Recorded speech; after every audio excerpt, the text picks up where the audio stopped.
အင်္ဂလန်ကာရာဘောက်ကပ်ပွဲစဉ်တွေလာပြီးဘယ်ပွဲစဉ်တွေရွေးကြမလဲကဲအားလုံးပဲမင်္ဂလာပါအခုဗီဒီယိုလေးမှာကတော့ဒီနေ့ဩဂတ်စ်လ9ရက်နေ့မှာရှင်းမယ်ကစားသွားကြမယ်အင်္ဂလန်ကာရာဘောက်ကပ်ပွဲစဉ်တစ်ပွဲဖြစ်တဲ့ကျွန်တော်တို့တနာရီ15မိနစ်မှာရှင်းမယ်ကစားသွားမယ်ဟူးနဲ့ပေါ်ဘေးပွဲစဉ်လေးကိုရွေးချယ်ပေးသွားမှာပဲဖြစ်ပါတယ်ဆိုတော့ကျွန်တော်ရဲ့မောင်းနှွဲလေးတွေကိုစောကျင်နေညီကိုရတော့ကျွန်တော်အကောက်ဝယ်ဟိုတယ်မှာဝင်ရောက်ကြည့်လို့ရပါတယ်ဒီနေ့ညမှာဆိုလို့ရှိရင်ကျွန်တော်အနေနဲ့မောင်းနှွဲလေးတွေတွဲပေးသွားမှာပဲဖြစ်ပါတယ်ပုံမှန်ကတော့ကျွန်တော်အနေနဲ့နေ့စဉ်ပုံမှန်မောင်းနှွဲလေးတွေနဲ့တပွဲကောင်းလေးကိုတင်ဆက်ပေးနေတယ်ပေါ့နော်ဆိုတော့တပွဲကောင်းကတော့ကျွန်တော်အနေနဲ့ဘယ်လိုခေါ်မလဲအနည်းဆုံးတစ်နေ့ကိုကျွန်တော်3-4ပွဲလောက်အထိကျွန်တော်အနေနဲ့တပွဲကောင်းကိုရွေးချယ်ပြီးတော့တင်ဆက်ပေးနေပါတယ် join နေတဲ့ညီကိုရတော့ကျွန်တော်အကောက်ဝယ်ဟိုတယ်မှာဝင်ရောက်ကြည့်ပေးပါကဲဆိုတော့ကျွန်တော်ဒီပွဲစဉ်ကတော့ဘယ်လိုခေါ်မလဲ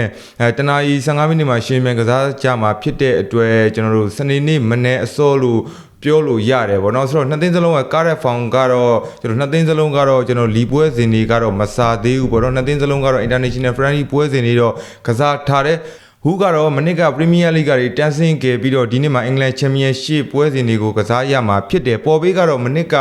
ကျွန်တော်အင်္ဂလန်လီ1ကတွေတောင်ဆင်းလာတဲ့တန်းဆင်းလာတဲ့အသင်းတစ်သင်းဖြစ်တယ်ပေါ့နော်အင်္ဂလန်လီ2ပွဲစဉ်တွေကိုသူ့အနေနဲ့ရှင်းမှန်ကစားမှာဖြစ်တယ်ဆိုတော့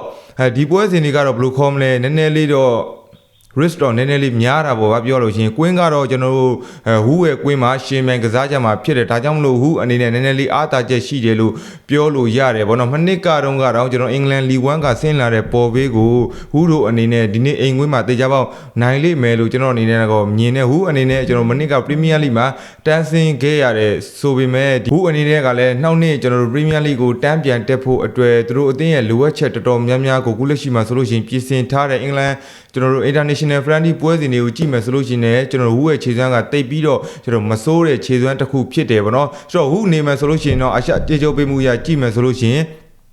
ဟူဘန်အန်တန်ကကျွန်တော်နှစ်ဂိုးသွင်းမှာကျွန်တော်အပြည့်အဝပျော်ရွှင်ခွင့်ရမှာဖြစ်တယ်ဗောနော်တကူနဲ့နိုင်မယ်ဆိုလို့ရှိရင်အပြည့်နီးပါလောက်ဆုံးရှုံးမှာဖြစ်တယ်ကျွန်တော်ကတော့ဒီပွဲစဉ်မှာဟူးတို့အနေနဲ့အနည်းဆုံးနှစ်ဂိုးပြတ်မယ်လို့ကျွန်တော်ကတော့မြင်နေပေါ့နော်ပေါ်ဘေးကလည်းကျွန်တော်အဝေးကွင်းဖြစ်နေတာဖြစ်တယ်ဒါကြောင့်မလို့ကျွန်တော်ကတော့ဒီပွဲစဉ်လေးမှာတော့ဟူပန်တဲ့ body လေးကိုပဲရွေးချယ်ပေးကြပါတယ်ညီကိုတို့အနေနဲ့အကြိုက်တူမှလိုက်ပါအကြိုက်မတူလို့ရှိရင် back cam မှာဗီဒီယိုလေးကိုဆုံးဖြတ်ကြည့်ရှုပေးကြတဲ့ညီကိုတယောက်ရှိတဲ့ကိုကျေးဇူးတင်ကြောင်းပြောကြိုင်းနေပဲဗီဒီယိုလေးကိုဒီမှာရန်နာကြပါတယ်